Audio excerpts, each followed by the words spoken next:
Okay,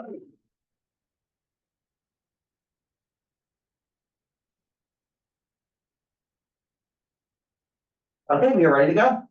Thank you, Brendan. Welcome to the March 23rd, 2026 meeting of the Land Use, Waterfront and Landmarks Committee. My name is Maya Donahue and I am the chair of the committee. Tonight we are joined by Assistant District Manager Brendan Burke. This meeting is called to order at 6:33 p.m.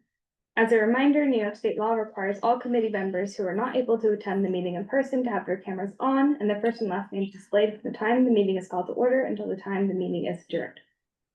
Members of the public who are attending virtually, you can raise any questions or comments that you have through the Q&A feature of Zoom. Members who are here, of the public who are here in person, you can raise any questions you have by raising your hand. If there is time following the committee's discussion, we will field questions from the public. We will now take attendance by roll call. Brendan will conduct the roll call. Committee members, I will call your name. When your name is called, please say present. I will announce if there is quorum. Mashallah Abdul Samad, I do not see. Tanya Arias won't be with us tonight. Victoria Benatar won't be with us tonight. Daniel Bernstein. Present. Jim Collins. I did see Jim earlier, so Jim, you are counted as present for the record. Maya Donahue. Present. Alec Militic. Present. Rich Mintz will be coming in a little bit. Larry Shire. Present. Sandra Sherrod will be with us tonight. Letty Simon. Present. Susan Steinberg. Present. Mark Thompson. Present. James Vera. Present. Shuya Zhao. Present. We have a quorum. Thank you. The agenda for tonight's meeting was distributed ahead of time by the board office and is reflected on the screen before you. I'm actually going to amend the agenda to move the chair's report to the top. If there's no objection, we'll adopt the amended agenda. Great. If there's any other objections, raise your hand. Wonderful. Seeing no objections, the agenda for tonight's meeting is adopted. I'll start with the minutes. The minutes from the February 23rd meeting were distributed ahead of time by the board office. If there's no objection, we'll adopt the minutes as drafted. Members of the committee, if you object to adopting the minutes, please raise your hand. Great. Seeing no objections, the minutes from the February 23rd meeting are adopted and they will soon be available on the CB6 website. In order to conduct an efficient meeting, let's observe some few ground rules. No one may speak until granted the floor. Committee members who are here in person, if you have a question about committee business or wish to make a motion, please raise your hand and I will identify you so you can speak. Committee members unable to attend in person, if you have a question about committee business, you may raise your hand through the Zoom feature and I will identify you so you can speak. All committee members, it is extremely important that only one person speak at a time so that members of the public watching at home can understand what is being said by each committee member. The chat function for committee members present via Zoom should not be used for committee business or questions about agenda topics. All such remarks should be made on the record by raising your hand through Zoom. Chat should only be used to alert us of any technical difficulties you are having or to state in writing information like an email address that was already stated aloud for the record during the meeting. All right, to start with the new first agenda item, the chair's report. I'm happy to be the new chair for all of you at the Land Use, Waterfront and Landmarks Committee. You'll notice that it's also including landmarks. So that's a big, exciting change, and I look forward to working on all of you with that. And the final new announcement is our new committee member, Shuya Zhao. So we're excited to have new representation on our committee, and I think it'll be a wonderful addition. And now that all those first things are done, we can move to our first agenda item, the Satoni Mobile Building for the LPC, Landmarks Preservation Committee. Yes. Sorry, I wanted to ask what happened with landmarks, why it's included in land use now as opposed to parks. I think for right now, what's just pertinent is that it's now a part of our committee. And just, I made the announcement at the executive meeting, and it's partly in consultation with both the Parks Committee and with this committee. This was a decision as well, based on things moving forward. Sorry, based on Based on their input This is how I use them. And I think it'll fit well with our other land use issues. So moving along, the Scootony Mobile Building for the Landmarks Preservation Commission Certificate of Appropriateness application. And we do have the applicant online, I believe, who will be presenting their slides. I know this was submitted last minute for the committee members, if you had a chance to peruse it, but I believe the same slide deck will be presented now. Good evening, everyone. Is it okay if I go ahead and Yes, get started? Wonderful. I'm Julie Rosen, Higgins Quaysbarth and Partners. We're the preservation consultants on this project. I just want to first thank you all so much for accommodating us tonight. We're really looking forward to presenting our project to you all and happy to answer any questions at the end. I'd also like to introduce you to the architect for the project, Jeff Ellerbrock from MDAS. We also have our client and building owner here with us tonight from RXR. And so with that, we'll go ahead and pull up the slide deck. Danny, if you could do that. Perfect. And if you'd like to go to the next slide. So we are going to be presenting a scope of work at the ground floor of the Saccone Mobile Building, which is located at 150 East 42nd Street. As you can see on the left, the building does cover the full block between 41st and 42nd Streets, Lexington and 3rd Avenue. So quite a large building. It was designed by Harrison and Abramovitz in 1954 to 1956 as a speculative office building. It is currently still a multi-tenanted office building, and it will retain it will remain a multi-tenanted office building going into the future. And the scope of work before you today, and which we are taking to LPC at a public hearing on April 21st, is for modifications to infill and lighting at the two building entrances, which are at 42nd Street and Lexington. And we are also going to be establishing an office tenant signage master plan at those two entrances. As I mentioned, the building will remain a multi-tenant office building, but what the ownership has found is that many of the current conditions do not meet the needs of modern office use. And so the project team has developed a scope of work to address the current needs and also to address a variety of security, visibility, and accessibility issues that also exist at the entrances. And as part of the introduction, I will walk you through some of the historic building conditions and the existing conditions to lay out some of the issue points. And then Jeff will actually take you through the design and how we are solving for those issues. Next. So the building elevations are here. We have 42nd Street on the left, Lexington on the right. This is a very large building. As I mentioned, it covers the full block. It's 42 stories. You all probably know this building very well because of the blue structural glass panels at the base of the building, the embossed stainless steel panels on the upper floors. All of that is remaining, and we are really just looking at modifications to the entry points of the building. This is an individual landmark, an individual exterior landmark, and so LPC will be regulating the changes at the exterior of the building. Next. So looking historically at the building, the building was published quite a bit in the press early on, mostly because of the innovative use of stainless steel panels on the upper floors. But it also gives us a peek into how the building was viewed at the time and what the overall goals of the design were. And what we see is this very long three-story street wall expression with these eyebrow elements at the entrances and recessed entry points. If we go to the next slide, we can see these a little bit more closely. The facade plane or the street wall plane was definitely the primary element of the design on these buildings, with those very heavy granite piers and the stainless steel eyebrows. There was a secondary entrance plane utilized at both 42nd Street and Lexington, which was very much secondary to that outer plane and always seen in shadow. This actually helps us understand some of the conditions we're dealing with today, which is an entry condition at both 42nd and Lexington that is very dark with limited visibility and viewpoints between the interior and the exterior. Next. So Getting into our existing conditions, something we did and we'll do with you this evening is we took a walk down 42nd Street and looked at how one interacts with the building. So here we are on the north side of 42nd Street looking at the building. And what we really see again is those granite piers, that stainless steel eyebrow with the entry not visible. And as we walk closer to the entry, as we see on the next slides, you start to see that secondary entrance plane becoming clearer. And as we go to the next, similarly, when you're on the same side of the street, it's really not visible.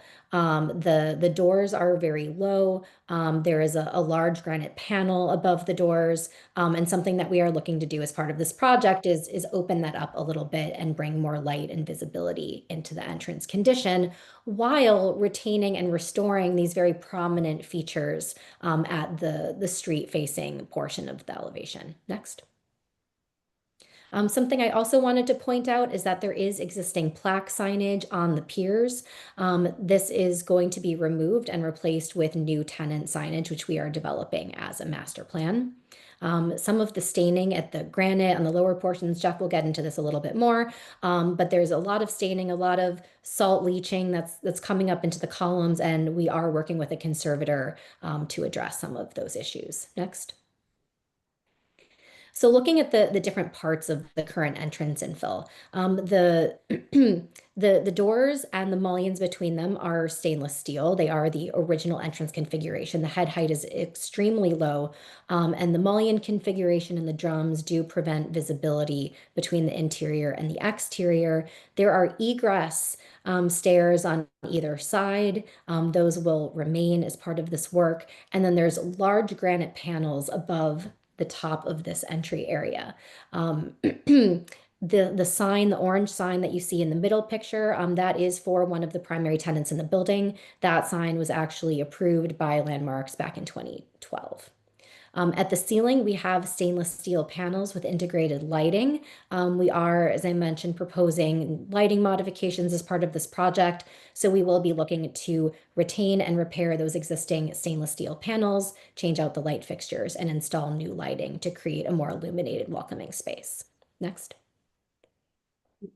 Moving on to Lexington, we have some similar conditions here with the large granite piers, that stainless steel eyebrow, but here the entrance is very recessed.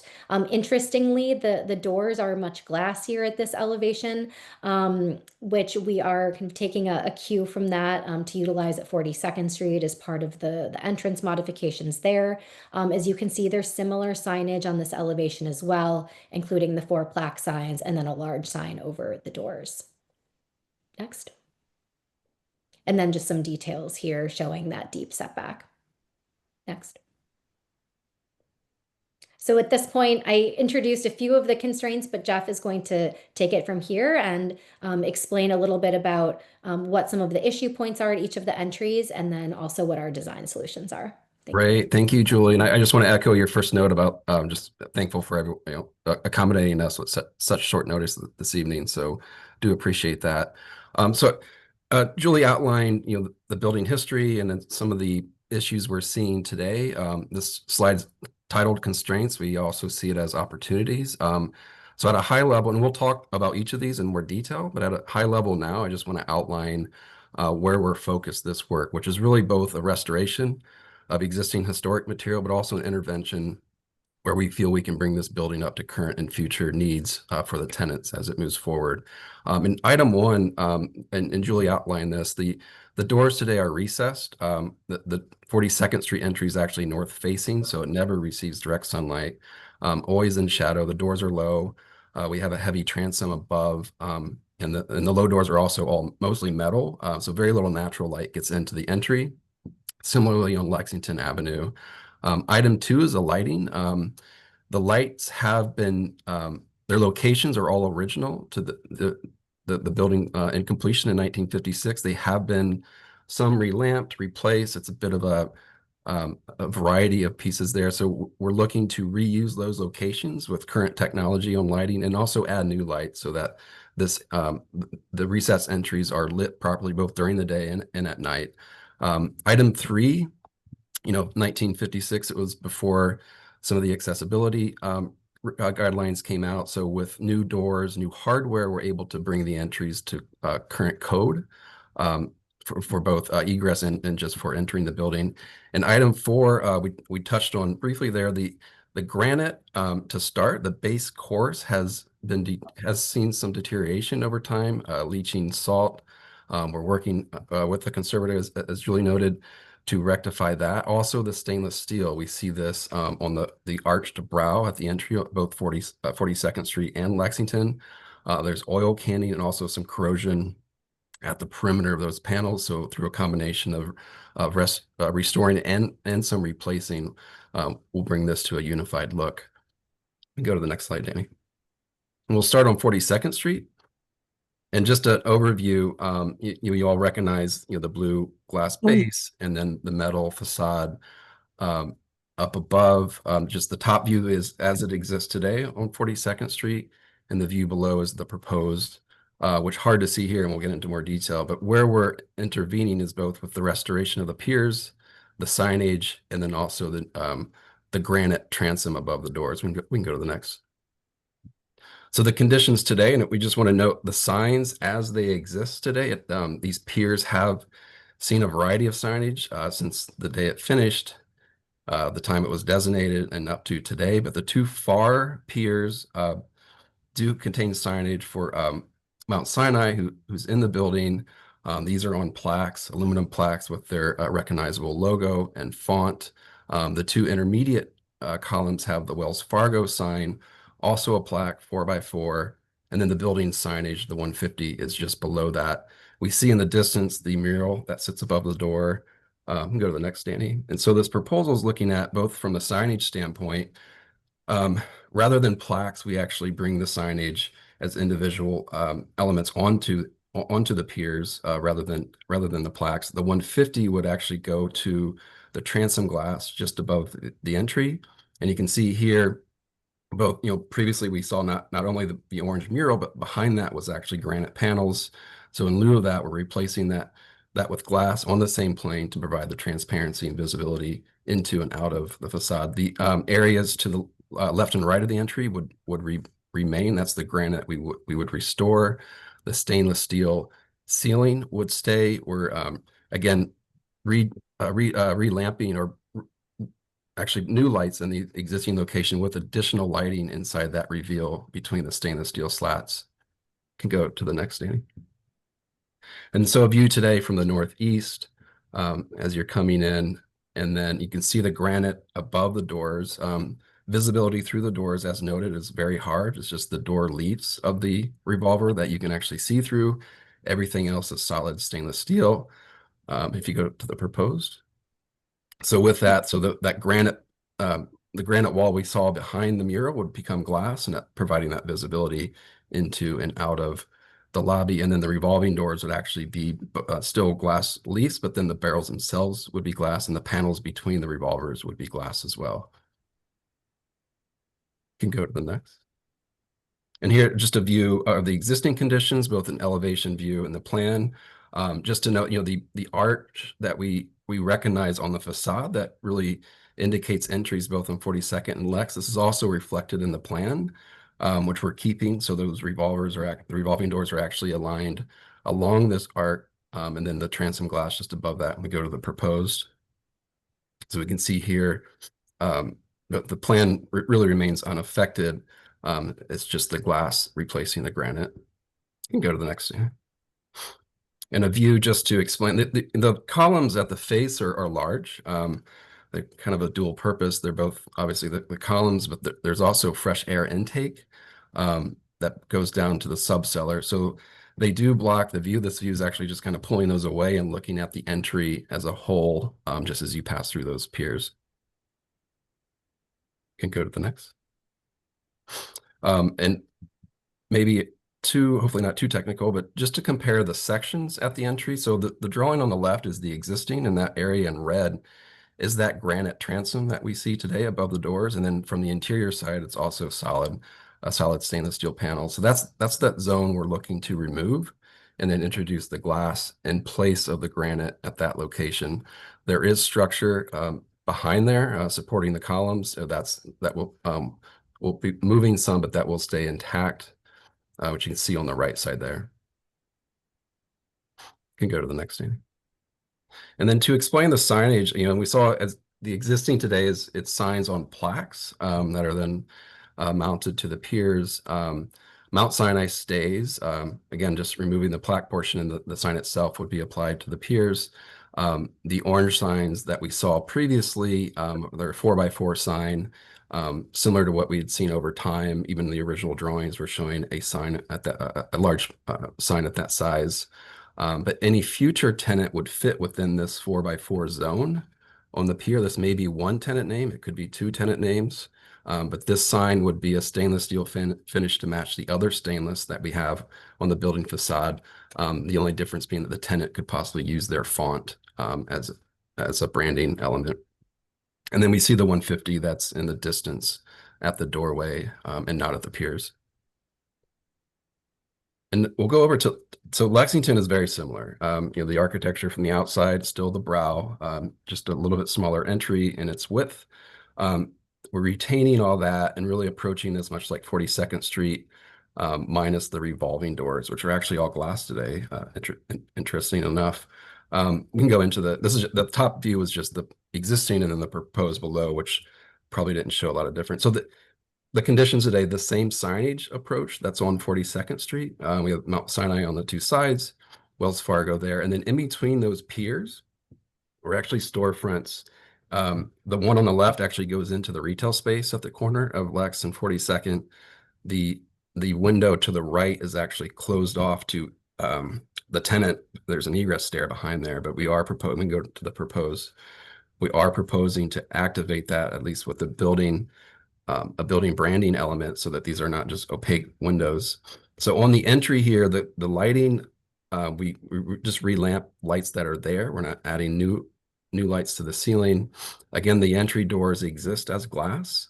The orange mural would go away, and we would have the 150 East branding sign, followed by a 375 Lex sign just below that. And again, the signage, the tenant sign on the outside would follow the same idea as the 42nd Street entry. And then just a elevation view with the plan as it exists today, and then with the proposed. So no modification to the arcade itself or the doors. This is really just the signage and lighting and restoration to the granite. The granite here is experiencing the same deterioration at its base as 42nd Street. So the same restoration plan would be applied to Lex as well.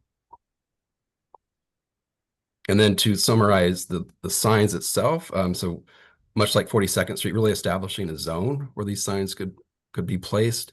Again, Mount Sinai, who's in the building now, using their not just their font, but their colors on the logo. But any future tenant sign would be the stainless steel finish, fitting within that 4x4 square on the pier.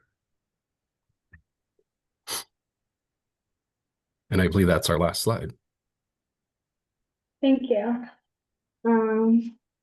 Before I open it up for questions from the committee, I did want to know the timeline. I know you guys are on a timeline, which is part of the reason why I immediately came here. Yes. Under the new Landmarks Committee edition.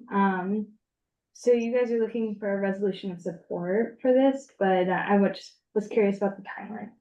Yeah, that's a great question. So we are scheduled to present at a Landmarks public hearing on April 21st.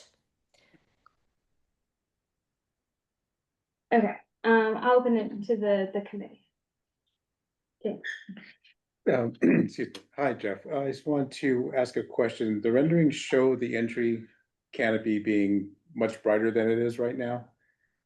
Is there any lighting that's causing that, or is that just something that's shown in the rendering? I think it's the rendering. So it's all satin stainless steel with a horizontal grain. We would hold that. We want to get rid of the oil canning that's there today. There's been some deterioration and undulation there. So, but the finish would match as it is today.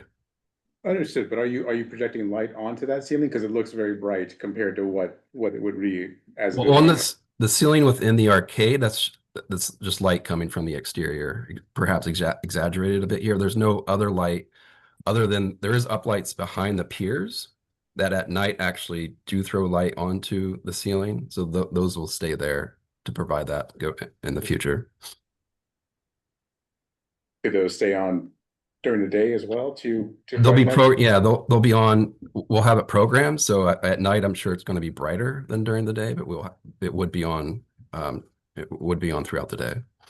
This does get very dark, as I said, the sun hits across the street, never inside here, and so even during the daytime, it can feel quite dark without the proper lighting. Larry? Thank you for the opportunity to comment on such an important landmark. I'll follow up on James' comment on this rendering. My impression was very similar to his, with so much light. I thought this light's emitted from inside the lobby, and I was going to ask about the intent of the transom being opaque originally all the way across, and it wondered if you had considered changing the material from granite to glass, if it might be perhaps a smoky kind of a glass that would be more consistent with the original appearance, while allowing for light to emit both from outside to in and inside to out. No, that's a good comment. I mean, this glass will, we are actually in, or we'll have to comply with the current energy code. They had switched that. There was an exemption for landmark buildings up until actually the end of this month. That's going to change. So there will be a coating on this glass. I think we can look at what that does. It's there for performance, but you can see visually if it can do anything to cut down on maybe I think this rendering is maybe moving or presenting light coming out of the lobby more than it probably will, because we do not have spotlights shooting up from that direction. It's the appearance of a kind of a glare, reflective surface rather than a matte surface that is inconsistent with the original feel. But is my comment, and it might be possible to, since you're considering different treatments to the glass, retain something of a unified transom. Sure. Divides that space in half. Understood. Yep, understood. In LPC's designation report, did they cite, Julie, you mentioned that they cited sort of the facade of this building.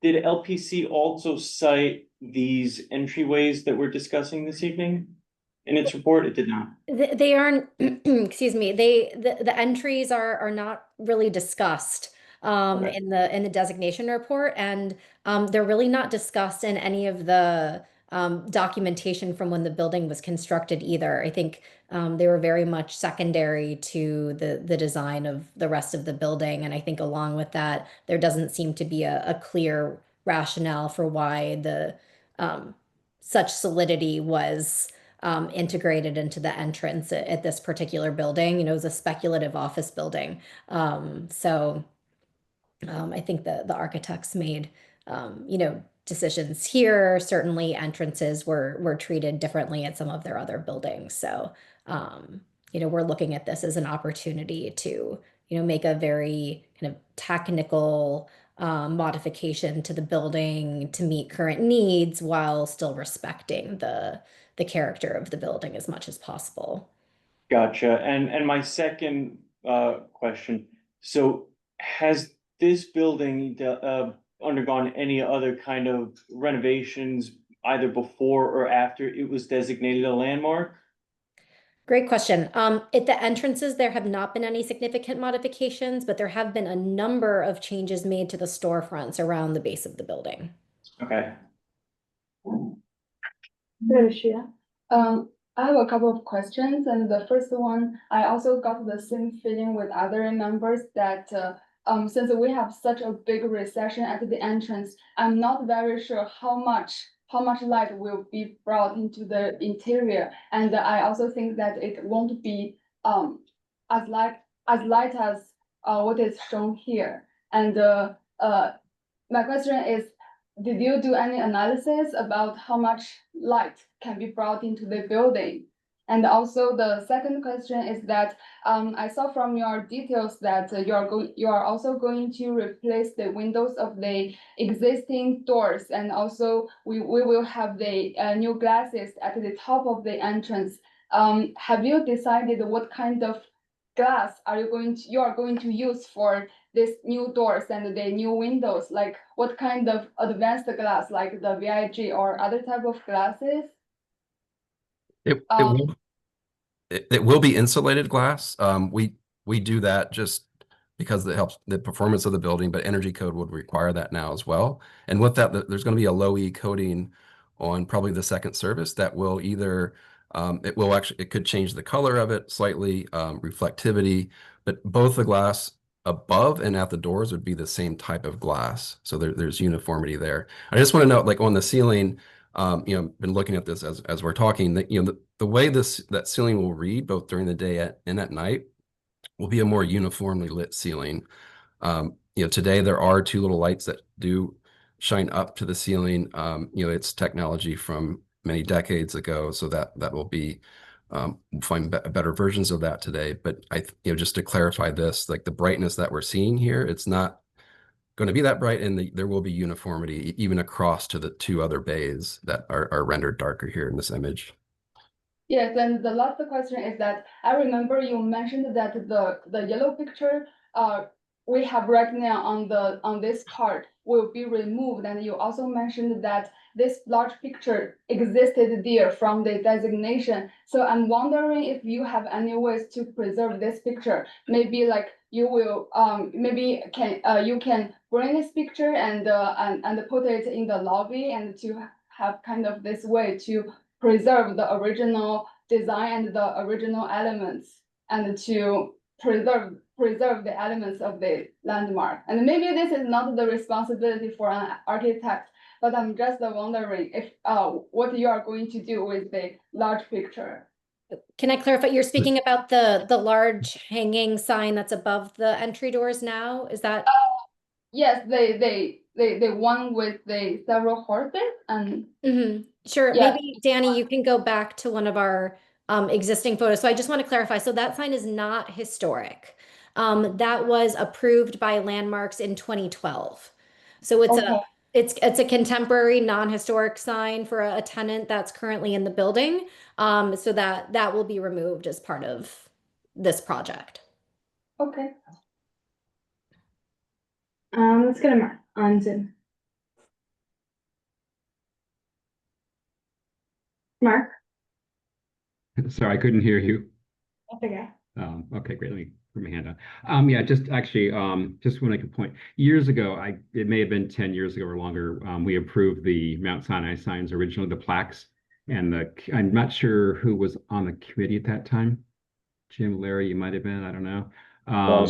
Yeah, and we had some concerns about how big they were. So I'm really glad to see that the plaques are going to go away and it's just going to be raised lettering. It's much cleaner and nicer. I think they've done a great job here. So, I mean, I get the concern about opening up, over the doors and letting light in, but it makes it a much more functional space. And even though I do like that mural, I think I'm glad that it's going away because it really sort of didn't go with the theme of the building. So that's good. But I think this is much better than what had been there before with the signage. So thanks. Thank you. I'll also echo Mark's comments. I do think that the changing of the way that the plaques are into raised lettering makes it look less like stickers, and more of a deliberate design choice. I'm gonna go to Jim.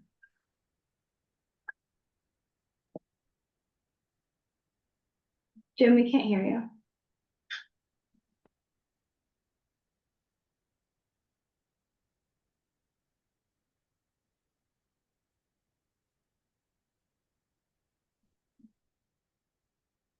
Okay. You're not on mute, but we can't hear you. Okay, while Jim figures out his microphone, we'll go to Daniel. Thanks, Maya, and thanks, Jeff and Julie. Jeff, one of the problems that you explained in the constraint section was that the doors on 42nd Street are north facing and therefore don't get a lot of light.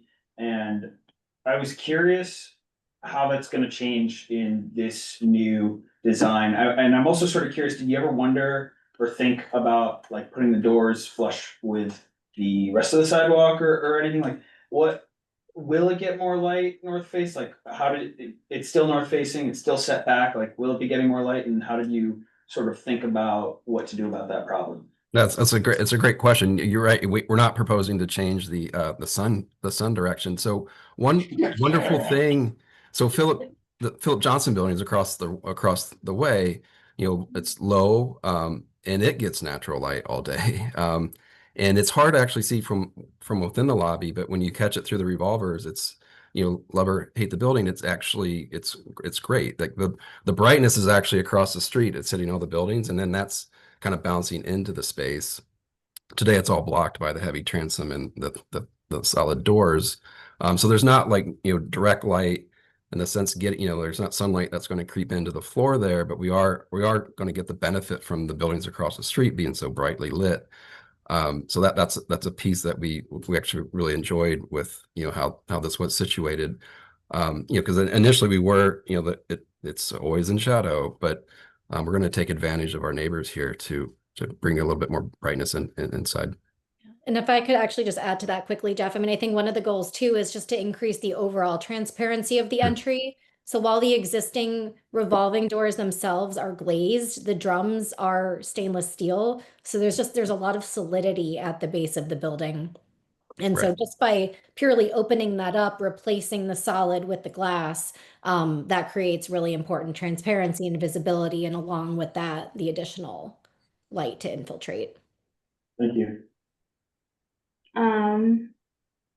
I think that was part of Daniel's question when you asked, why don't they move the doors forward? I think that would radically change the Oh, we didn't landmark. respond to that. Yeah, thank you. We Yes, really yeah, do want to sorry. respect the Yeah. historic planes as much Right. as possible. And, you know, for Jeff and his team, you know, they've paid very close attention to keeping the exact plane, the curvature, everything exactly the same, so that again, we're balancing the installation of contemporary fabric, but also, you know, with the retention of the Right. you know, as much historic character as possible. Exactly. Yeah, at the heart of that question was asking, you know, what did you think about during the process of trying to get more light through there? So thank you. But let's go back to Jim to see if we can hear him. Jim? Yes, can you hear me now?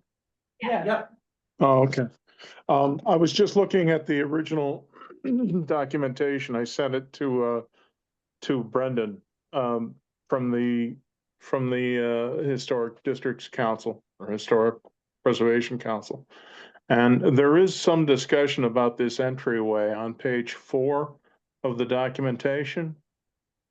And then is it possible to put it up for the rest of the meeting? Sure, just give me a moment. Just There's so a we have. discussion of the base, and it talks particularly at the center of 42nd Street and Lexington Avenue facades are the primary entrances. Each is marked by shallow eyebrow curve arch. It is likely that these dramatic elements were designed by Harrison, and they recall his lifelong interest in abstract painting and sculptural forms, a tendency which he explored in such iconic World's Fair pavilions as the Trilon and Perisphere 1939 demolished, and the Hall of Science 1964. The two entrances fit squarely into this pattern, juxtaposing a dramatic sweeping form against the rectilinear elevations of the lower floors. Clad in stainless steel, each arch is supported by broad granite piers. It projects slightly over the street, incorporates lighting fixtures, and at its highest point interrupts the fenestration of the second story. This shape also focuses attention on the entrance, and the cladding creates a subtle visual link to the floors above. And then there's this is a fairly lengthy document, like 5 pages, double columns. So I, Did you I have think- a further question, Jim? Yeah, what is this? say again? No, I didn't have a question. I just wanted to raise the fact that there is discussion about this central portion and, about the Yeah. lighting. Oh, And yeah. I'll And give- I just wanted Okay. to clarify, I think my response before was that there is not discussion in the designation report about the infill itself. Certainly the locations of the entrances, yes, the eyebrow features, which I pointed out in my presentation, is being retained as important features of the building. So I do agree with you that those elements are called out and those are being retained and restored with just that slight modification at the underside of the, excuse me, at the eyebrow to replace failing fabric. What about the lighting? It appears the architect intended it to be a somewhat dark space. The original architect? Yes, So the light, it's lit. I mean, at night it's lit. The lights No. are, I mean, today the lights are just, they're a bit of, there's been a lot of intervention over time, and so they're not consistent at all. We want to bring the right foot candles onto the floor both during the day and at night. And we're going to do that by utilizing the existing lights and then also introduce additional lights in the gaps between. yeah, I just want to step back a minute and correct something I said. I'm reading from a report that was written in 2003, so whether or not they were original, I don't know. This is what it, what's in this report from 2003. I have no further reference to what the architect intended in 54, 56, whenever the building went up.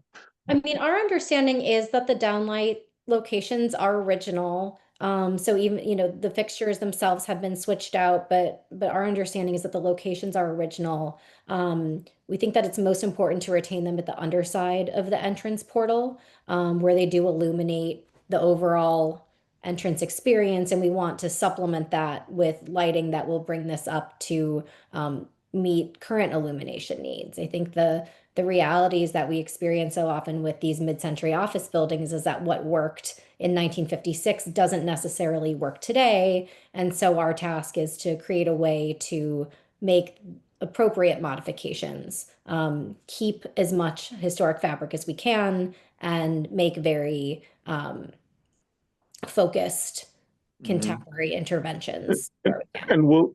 And will you maintain the stainless steel elements that are also discussed in this section of the report? Absolutely, yes. Okay, just for everyone's notice that might be interested, it's the Landmarks Preservation Commission from February 25th, 2023, available at the New York City government website for LPC. We'll go to Susan. I don't have a question. I just want you to know that I think your modifications are great. I think it looks a hell of a lot better. Thank you. Thank you. Thank you. I'm gonna echo Susan, and my perspective, I did have one question on the 150 numerical versus the 150 written out on Lexington. The current iteration has 150 numerical on those granite pillars on the street side. I was wondering if that was just different options, or they're going to be different on either street. So there is so on Lexington, as you know, it's actually 375 Lexington, right? So and that's going to be on the door of the entry. Okay. But the building is branded as 150 East. So there will be the sign written out above the door on the Lexington side. We opted not to do that on 42nd, so as to not confuse the two numbers. Okay, so it's written out as in like this is the building's name. Correct. As opposed to, okay. I have a quick question. Yeah, sure. So I'm wondering, how long the construction work will last? And I'm not sure if these are the only 2 entrances of the building. And have you figured out a way to decrease the interruption of the people living here or the people having working here? So these are the only two entrances to the building. The 42nd Street is certainly the primary entrance. Lexington is the secondary entrance. Jeff, maybe you can respond to the construction timeline if that's been determined yet? Not exact, some that's gonna depend on the approval process here. So the final date, it's really the phasing of it is not entirely established yet.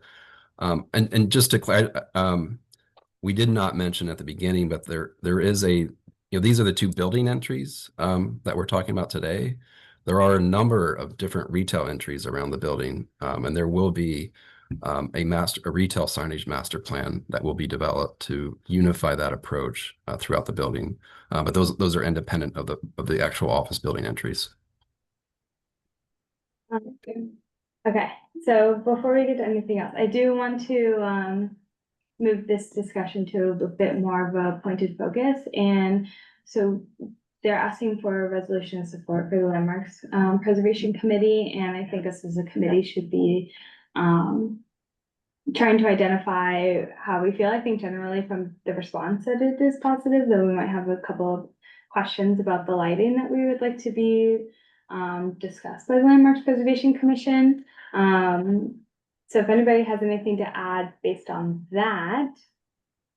Well, before proceeding to the discussion of a resolution, there was an issue just raised by you with respect to additional entrances to the building.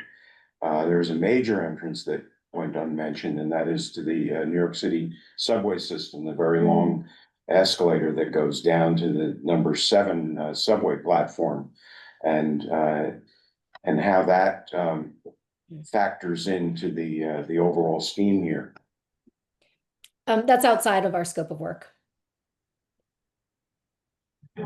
Thank you. So I also echo what Susan was saying. I personally think that this is a good balance between preserving largely the look of the building as far as landmarks is concerned, but also balancing that with community inclusiveness in the atmosphere and drawing people in and making this more of a public space that's accessible. But I'd like to hear the rest of your thoughts before we itemize that resolution item. I agree. The design is good. Yes, agree. I would just suggest updating the renderings a bit because the lighting was a big topic of conversation here, and I don't think it needed to be. Yes, thank you. Can I just recommend that we do examples of resolutions in support, and maybe the committee can just modify one that we already have, and if there are no specific concerns, maybe someone can just write that and present it at full board. Do we have any volunteers that'd like to write that?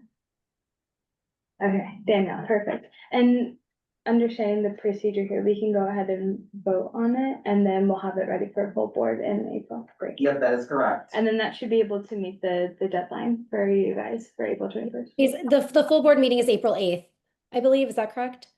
Yep. Okay, perfect. So that's perfect. And then, right, we would have that in time for April 21st. That's great. Thank you. And thank you, Danielle. Motion of support. And I have a question, Maya. What are we actually like? I imagine we're gonna vote on something here on the resolution. Yeah. What are we actually gonna call this for the We're minutes? voting in support for their proposed modifications to the current facade of the specific addresses, I forget. 150 East 42nd Street. And I think you can keep it pretty general and simple. Yeah. I think Sandy said she's gonna send a template. Yeah, we have. Yeah. No, I'm asking for the minutes of a resolution calling for. Yes, Oh. Yeah. Great. So we'll now take a vote. Yep. We need a second. Second. Second. Great, so we'll now take a vote on this motion by roll call. When your name is called, please answer in favor or opposed, abstain or not entitled. Brendan will conduct the vote by roll call. Okay. Daniel Bernstein, In favor. Jim Collins. Jim Collins. I'm not hearing anything. I don't think he Thumbs hears up, us. thumbs down. Give us a thumbs up, thumbs Thumbs down. up, thumbs down, Jim. We'll look for you later, Jen. Maya Donahue. Abstain was my vote. Okay. Okay. I'll let you Um, know a full board. Alf Militic. I just want more time to study it. Alf Militic. In favor. Rich Mintz. In favor. Larry Shire. In favor. Letty Simon. In favor. Susan Steinberg. In favor. Mark Thompson. In favor. James Vera. In favor. Shuya Zhao. In favor. With 10 committee members in favor and 1 abstention, this passes. And can you send the slide deck to the office? Yeah, I believe the slide deck was shared just shortly before the committee meeting. Sorry about that, Jim. You've got But it? Okay, yeah, yeah. it should You be can in forward it to me, I'd like it. Yep. Wonderful. Thank you all so much for having us. Thank Yes, you. Thank you. Thank you for bringing our first landmarks issue.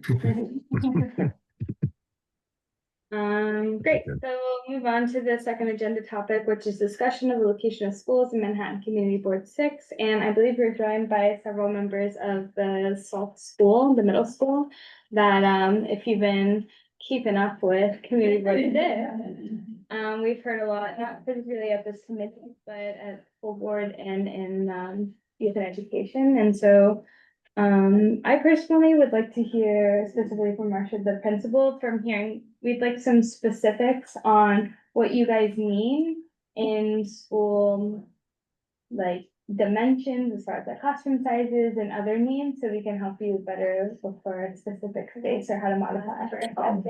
Thank you, Alex. All right, and please come to the table. Have a seat. Okay.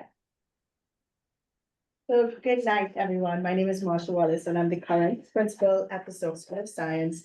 I've been at this school since 2004 as a teacher. So I started off with science, teaching 7th grade science, and then also teaching special ed and several STEM classes.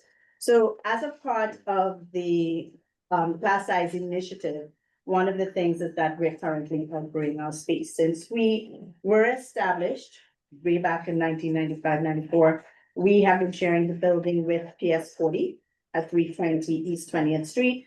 And while we've been able to make do with the space for quite a while, with the class size initiative, it's going to be highly unlikely that we're going to be able to stay in the building. So we are currently seeking a new space, and I want to say thank you, first of all, to my wonderful relocation committee. All right, some of who are here tonight, they have done all of this. So I am just here sharing the work that they have done. What's you're going to notice is that they've created this wonderful presentation for you. So we are definitely not going to be able to stay in this space. There were some issues with us possibly merging, all right, with another school. And that, of course, didn't work for our parent community. So they want to make sure that we stay within sub-district 4. So pretty much we now occupy approximately 40,000 square feet of space. Most of you seem to be architects, so you know a lot more than I do. But we're really just the top 2 floors of the building. So we have our classes there, and we have 4 classes right now in each of our 7th and 8th grades. And then we tried to do the class size initiative. So we have 6 sections with our 6th grade. It means that we're sharing a lot of space. Teachers are moving around from room to room. They don't necessarily have their own classrooms anymore. And then we share the common spaces. So we share the cafeteria. Unfortunately, because of the number of students with PS 40 and also so we do let our kids go out for lunch. So our 7th and 8th graders go out for lunch. It means that when we can just keep 1 grade within the cafeteria when we have our lunchtime. We also share the auditorium. We do have our own gym downstairs, not the best gym. I don't know how many of you know about school gyms, but we have gyms with a lot of pillars. All right, so not the best for a middle school children, boys especially at all. Not enough space in terms of like basketball games, etc. So we do have that. So what we do need would be a larger space. It'll be great to be able to accommodate our smaller class sizes. We have large class sizes right now. So we have students who are about 33 per class in our each grade and in a small space, because if you've ever seen some of those classrooms in the smaller schools, we're pretty tightly packed. So it would be nice for us to be able to have larger classrooms and then also to be able to make sure that we're able to get the small class sizes of maximum 23 students, all right, going forward.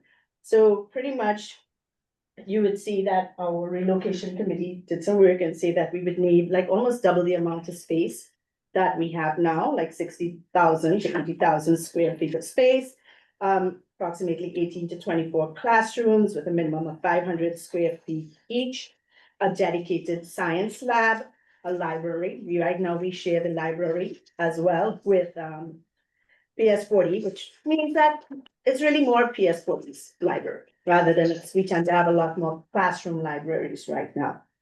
So we need some more admin offices. We can share some very small spaces. Right now, my two deans and our AP share a space that is probably smaller than your area here with your desk. So, my parent coordinator is also in a tiny little space, that also is with the bathroom. We only have like 2 staff bathrooms, so, people are always in and out. So we would need more admin rooms, more related multi-use rooms.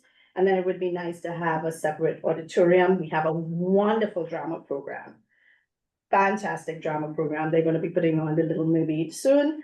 But we would like to have a separate auditorium, separate gymnasium. We do have a robust after-school program that we run with Manhattan Youth. So we try to offer as many different sports as possible. And then the cafeteria. Okay, so I'm here to answer any other questions that you may have. Hi, so,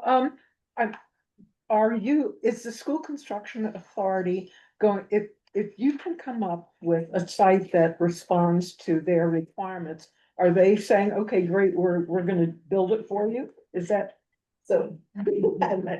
So our biggest challenge to date is trying to figure out how to get included on the school construction authority capital plan. We are not currently on their budget, their draft budget, which is going to be presented to the PEP, the Panel for Education Policy, on April 15th. However, we've had conversations with the Office of District Planning, who has told us that there is money there, and especially if this is related to class size reduction, there's a possibility to amend that budget and get us on the budget. But our biggest stumbling block to date has really been getting the school construction authority to allocate funds for us, because we actually have, if you look at our last slide, which is slide 8, we have a lot of viable options, and actually there is one that is extraordinarily exciting, which is at 120 East 23rd Street. The owner there has agreed to work with us, and they're very interested in having us in that space. But we need the school construction authority to put us on the extra side. So you're looking to the community board for a resolution supporting your endeavor, is that what? Well, the community board, and I would like to thank the community board, because you've been very patient with us. We've come to many meetings and we've been advocating for months. So I would like to thank all of you for that. At this point, a resolution has been passed by the full board on March 11th. And at this point, a task force was going to be put in place to help us find a new and suitable location. So we put together a list of things that are on our mind, but we are very interested and open to working with anything else that you all might be able to think of and come up with. So it would probably be to your advantage, I'm sorry, I'm taking over. It would be to your advantage to have somebody on the board who's an architect as part of your task force. That would be lovely. We do need more of a space study. So far we are just going, sort of based off rough numbers, knowing that School Construction Authority wants a minimum of 500 square feet per classroom, and then sort of estimating from there how much space we need. Thank you. At 120 East 23rd, you said? Yes. Yeah. And the entrance would be on 22nd Street. So the school construction authority said 500 square feet, Per classroom. always been 750, my experience. I think probably because it's smaller class Small sizes classrooms, right now, okay. so technically for middle school, it should be a maximum of 23 Okay, okay. students. So the task force to help you has not been put together yet. We're supposed to. I put it in the passive tense. I mean, and we do have some parents who are architects, so we can also try to get some of our parent body involved, and I know a lot of our parents do a lot of hard work, as you've seen with our relocation committee. And I know that we can always, tap into that if it is that you need extra support. When is the Salk school closing and what is your timeline for relocation? Technically, we hope we will not be closing. Oh, really? So you're still in place? Right, we're still in, right, our building here at 320 East 20th, so sharing with PS40.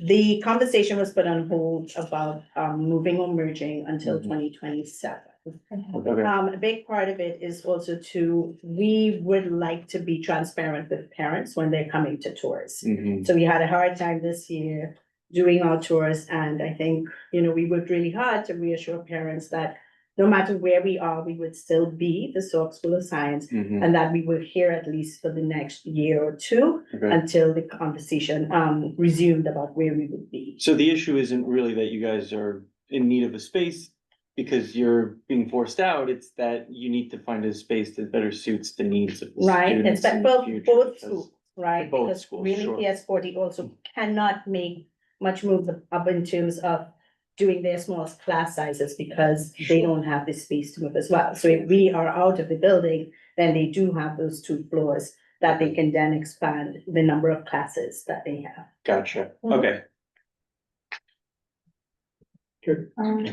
We'll go to Larry first. Okay. Are you I can answering the answer, question? yeah. Go for it. Sure. So, according to the chancellor's regulation, we would have had to have been on a list as of March 6th if it was going to be happening for the next school year, Mhm. and we are not on that list. So we are in place in the building we are currently at for the next school year. However, as Marcia said, it makes fall tours very difficult when there's uncertainty. But beyond that, what we're trying to do is anticipate that this is going to come up next year during the Okay. school year, and we want to have a plan in place so that we aren't just given we're so sorry, but we're merging with this other school in a completely different catchment area than we're currently located. So right now, there's really no threat of the school or the students not having a space. The issue is So that. it's September this year. Right, but it sounds like the issues are you're either going to merge with the school now or find a space that better suits your needs. And the needs of PS40 in the Right, future. as far as I've been told that the merge conversation has stopped, and I think that has a lot to do with Okay. the expectations for our parents wanting to stay within Mhm. our particular catchment area. Mhm. So really and truly, then the other thing would be that we would have to find a new space. Okay, sure, gotcha. And have you talked to the elected officials? What's their opinion? Can they help you? Can they help with finding a new? My ladies have spoken with every possible elected official. I'm gonna let you know. So I'm gonna let them speak right now. Yeah, Powers has been like since day 3, when we found this out, has been, on the ground with us. Ordinarily supportive. I mean, one of the spaces that we are very excited about is the Spark campus, although we know that that's not gonna be ready until 2031, but he is supportive of that as well. We have been trying to get on Virginia Maloney's calendar. We haven't made it there quite yet, but we've heard that she is supportive. Harvey Epstein is extremely supportive, and so is the Manhattan Borough President.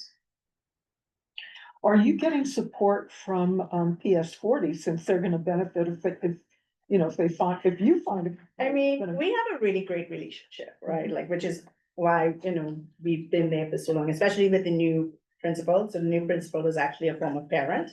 So her son came to our school. So she and I have a really great relationship. But I do know that it's hard for her because she's not able to make as many changes for the class size as they would probably, as parents would probably like in her building. So it's not that, I mean, we have a great relationship. She's not ready to see us go just yet. But we do know in terms of both schools, if we continue with the class size initiative and the deadlines that they have, that we will have to definitely find a new space. Larry. Oh, sorry, Larry's having a day. I appreciate that you've been looking for prospective locations, and you haven't shared most of them with us. So allow me to make a couple of suggestions of places that I've observed may be available. Maybe you've looked at them, let me know, let us all know. The police academy that was on 20th Street is one of them. Another one is on East 14th Street and Avenue C. It's a building that is constructed with an exchange of air rights and with a commitment for a certain amount of community space. I don't know if it's a private developer. I don't know if any of that space is committed. I don't know if it's enough, but are you familiar with that building? I am not, I believe it's in District 1, which, Is that a problem? with Because it's right on across 14th Street. I don't know what your boundary line is. wiggly lines can exist, but We it's do have the, District 1. I believe that it is District 1, and so it would create a hurdle for us, but it's worth looking at. And we do have the former police academy on there as well. I'm gonna go to Jim next. Because Jim, we can hear you. No. No.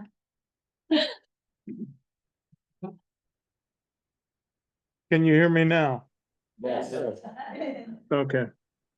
I note that the 23rd Street location is outside, since you're talking district lines, it's outside the boundaries of Community District 6.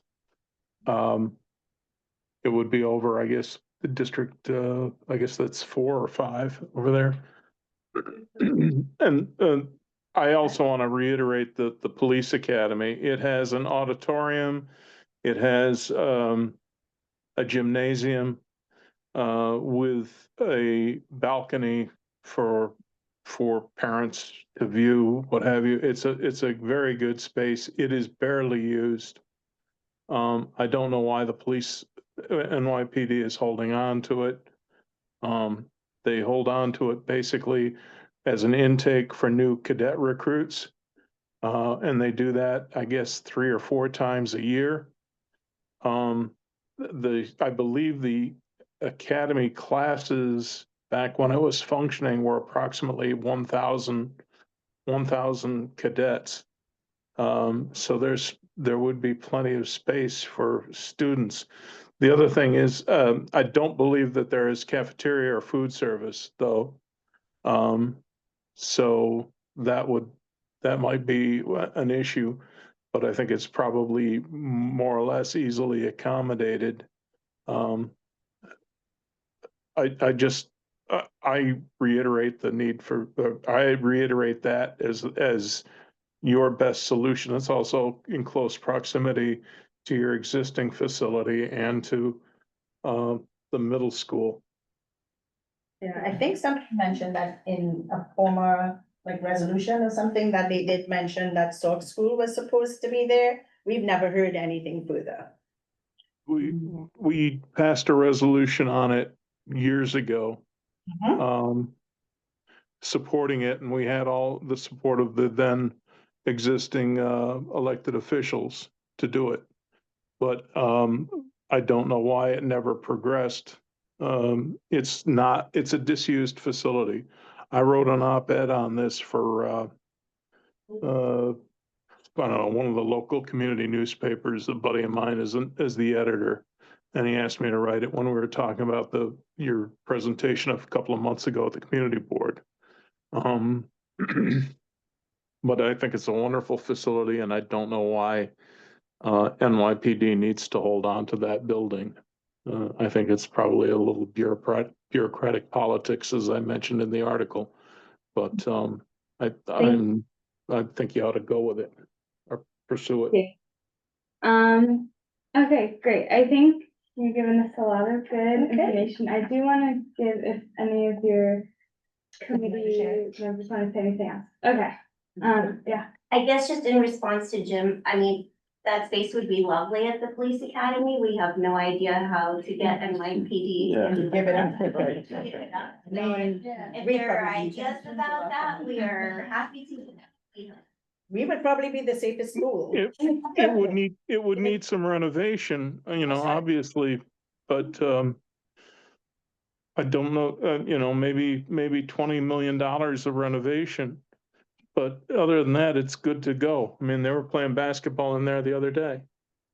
I'll go to Alex. But also I think to go back to a point that Jim brought up and Larry brought up, is that there are some possibilities outside of our district. And I'm seeing here on the map that sub-district 4 includes a portion of community district 5, right? And so, we're more than, I think I can speak on behalf of the committee to say that we're more than happy to support you in your endeavors, even if it is somewhere else that might not be overlapping within community district 6. I think the big thing for our parents, and I'm going to say thank you so much, is just definitely staying within the district. We have a large population that come from Stuyvesant Town, Peter Cooper. So a lot of our parents choose us because it's within, all right, easy commute. All right, an easy commute, it's easy walking space. So really trying to stay as close as possible to those areas would be great. And you're currently located on 20. Between First and Second. Between First and Second, okay. Okay, all right, thank you so much, everyone. We really appreciate the opportunity to speak with us tonight. Wait, before you go, what about, has anyone approached of Mount Sinai that they? Yes. It is on our list. Well, I didn't know if it was just because it's a lot of space that, is available, you actually talk to somebody. We have not spoken to the specific owner of that building. I have spoken to someone who is friends with that owner. So we have an introduction. Okay, thank you. So are you looking for us to accompany you on some of these endeavors? Is that what you're? It was suggested that a task force would be formed and we're happy to work with, yes, in any capacity.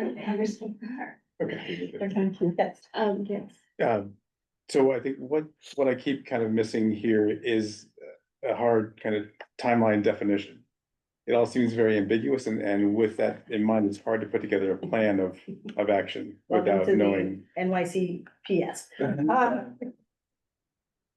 As far as I know, like we said, they said the conversations for us would start back in 2027. So which means that I'm thinking that this is the year that they're going to make that decision so that we can have something, firm happening by 2027. Okay, well, I think we need to kind of map it out as well, because a new build, I think, is out of the question, because that's 5+ years of work.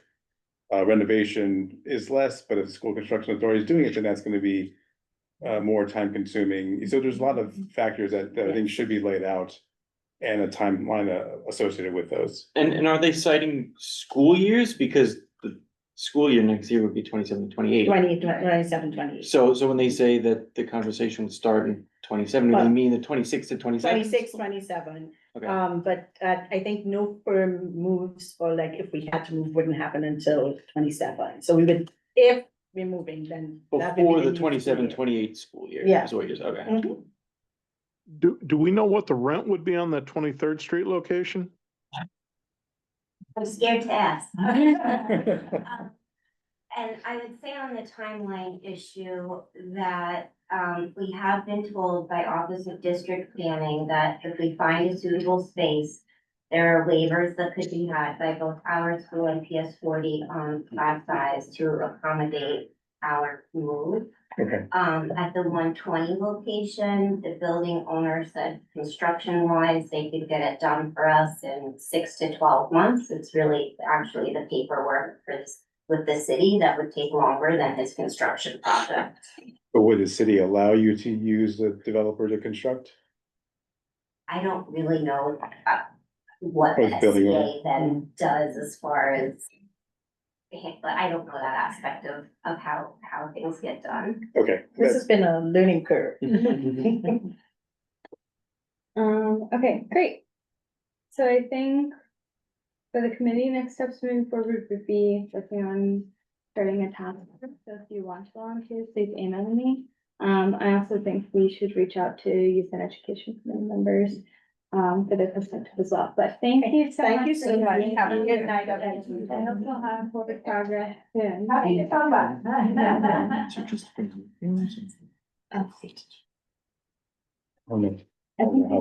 but I was assuming they would have a hard time. That's what Charlie said. Yeah, yeah. Do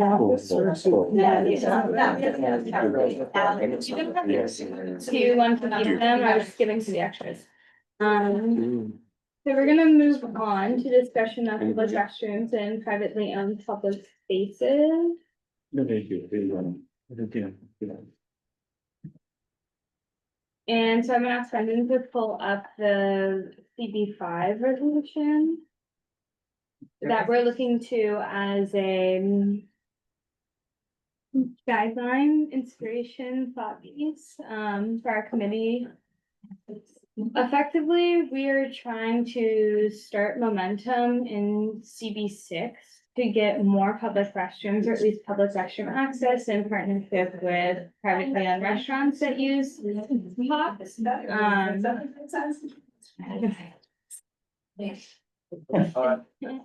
So we're trying to look to get more access to public restrooms in our privately owned public spaces.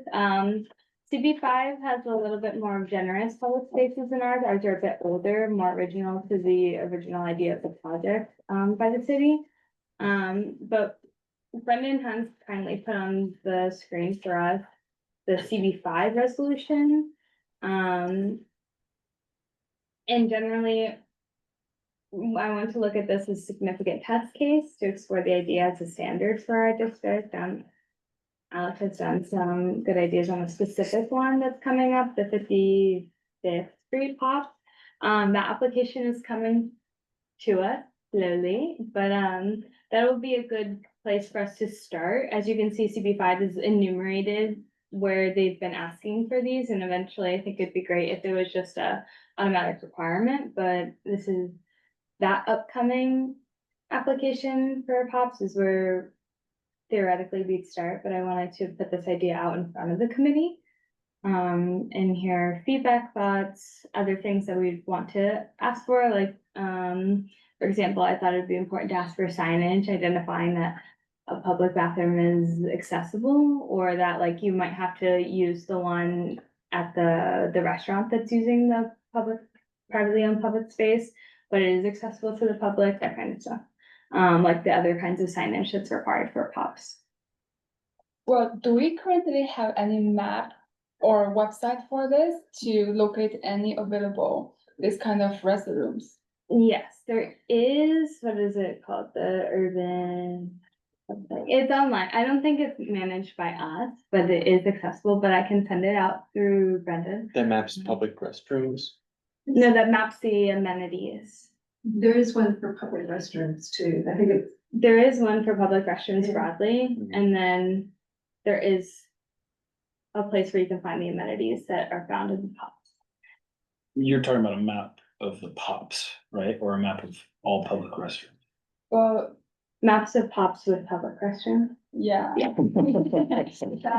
doesn't. Right, they would overlay the two, but it's not managed by our community board. There is a map of POPs though. Yes. And it's not public bathroom, restroom, toilet. They need an overlay. Yeah. But this is just an open discussion. I think it would be nice for us to seek a resolution that's looking very similar to CB5. We don't have to do that tonight, but I would like to hear everyone's thoughts in general, consensus or opposition to the idea. And if, like I said, if there's any like specific requests or requirements, attachments to this general idea of the tier two. Yeah. Yeah, I think the point you raised, Maya, about signage is crucial. I think public bathrooms only can go so far if they're used, especially if it's related to restaurants. Yeah.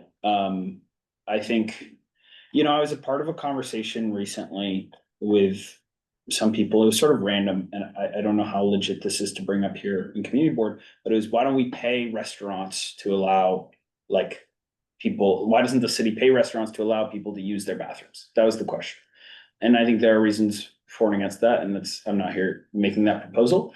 But one of the counterpoints was, no one's gonna know that those restrooms are even public.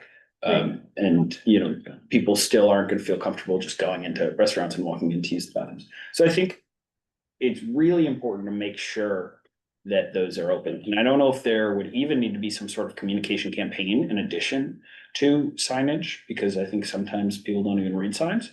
But, just to make sure that people know, like, wouldn't it be awesome if there is a public bathroom map, right? I don't know if this is already happening, but it'd be awesome if that's on Link NYC signs and like everyone knows where that is. So even if you don't see the public bathroom near you, you see a sign that says, find out where a public bathroom is, then you're gonna know that. So I think the communication aspect of this is really important. Thank you. Well, I think the general idea is good. I mean, I definitely think CB6 should have its own little list of where public bathrooms should be in the pops. Thank you. And then we can put it on the website.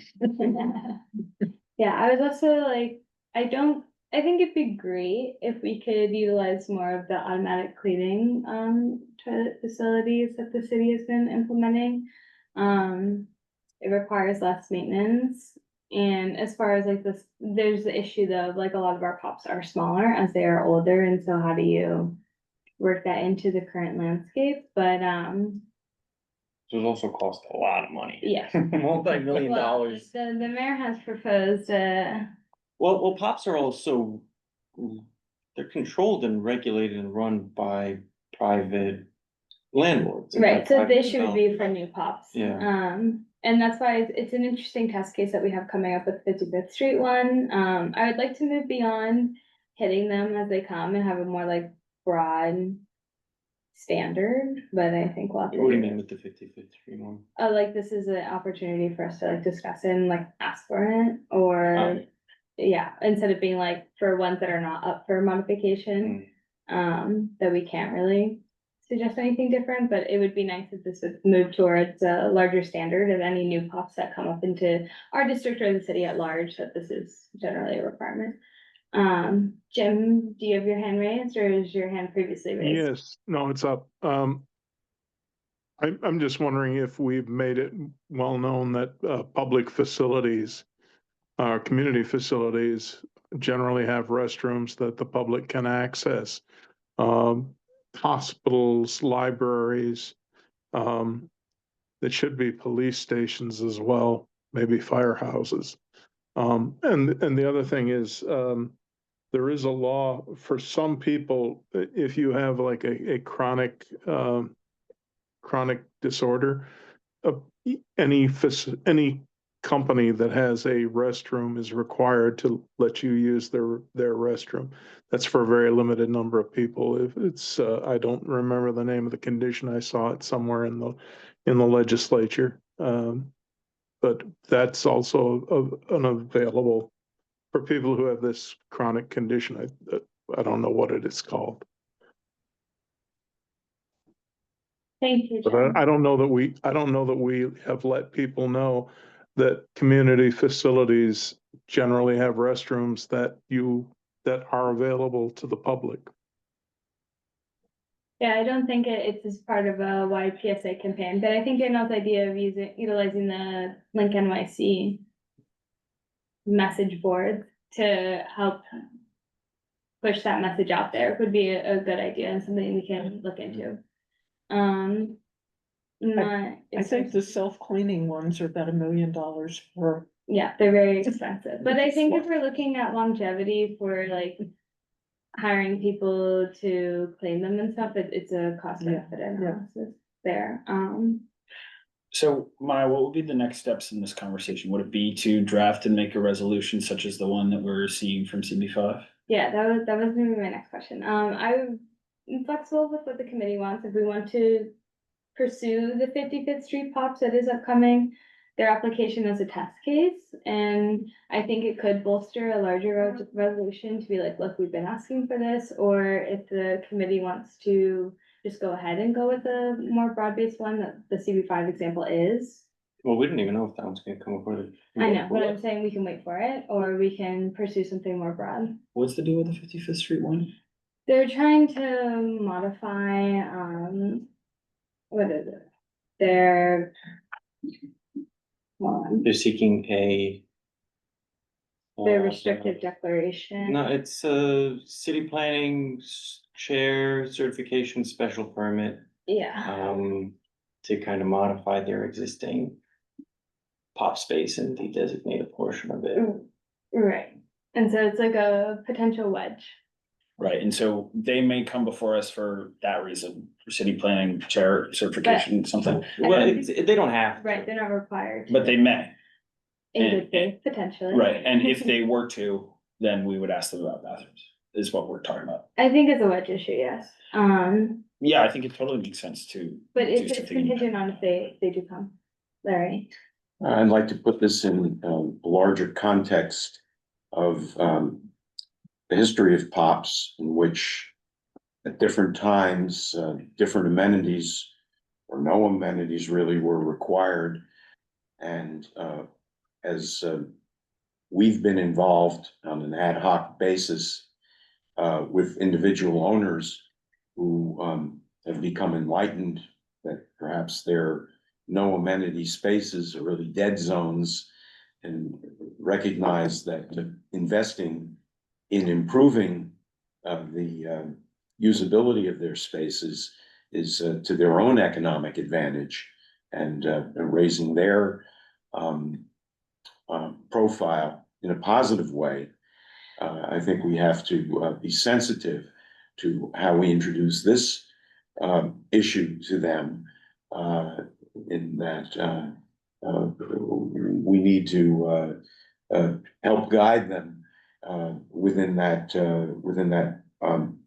mindset. In other words, if they do look at adding public restrooms, this will be to their benefit, and will improve the value of their property.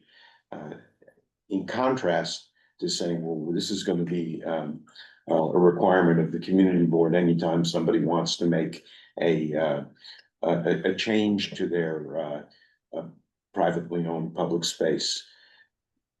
I think that kind of sensitivity and encouragement is going to go a long way, so that they can own the idea and propose it, as opposed to feel like they shouldn't come to us because we're going to impose something on them. And somewhere in the course of the conversation, if they haven't thought of it, we could bring it up as well. I think it's important context, particularly since a lot of ours are older pops that fall under the Yes, less regulated. that's precisely why we should be there encouraging this. Great. So do we want to move forward with potentially seeing a reso next month modeled on CB5s, or?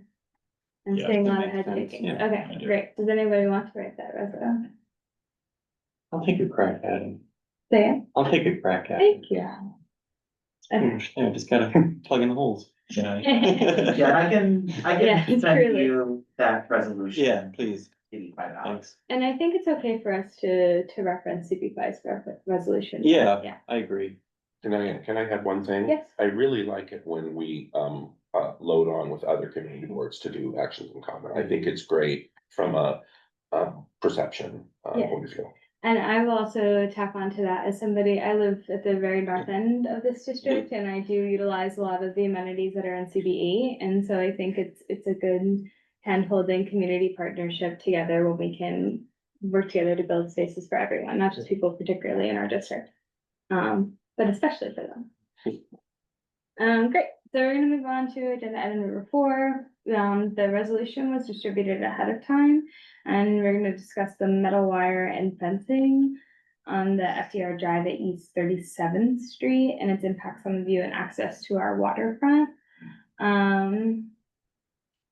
Yes, Brendan. Would you like me to also, I mean, some of you are Yeah, can familiar you with it, pull but up the Google Maps? Yes. So I think like, some people run away, because this is specifically for the on-ramps and off-ramps. It's not visible from the actual FDR. But Brendan has it. yeah, I'm about to have it on screen for, So here it is. It's very opaque metal fencing.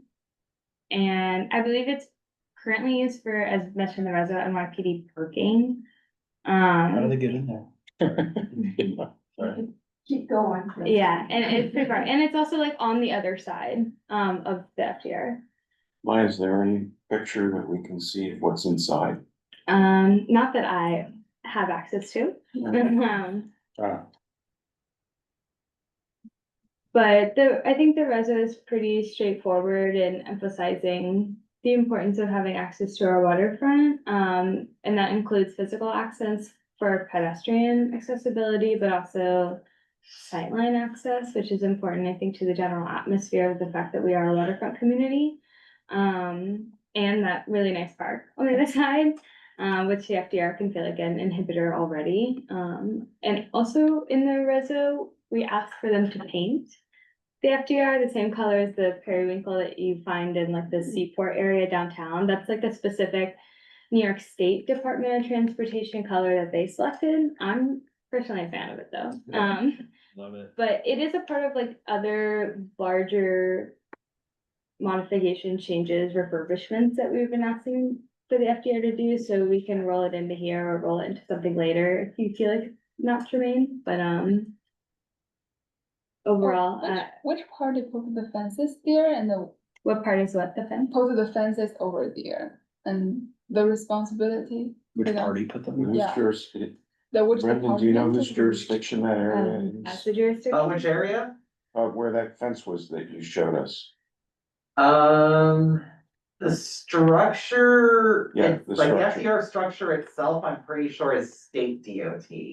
Because the FDR is state DOT. And the control of the space, the physical space on the ground is also state DOT? That I'm less sure of. Well, how did we come to a conclusion about the underpass at 37th Street?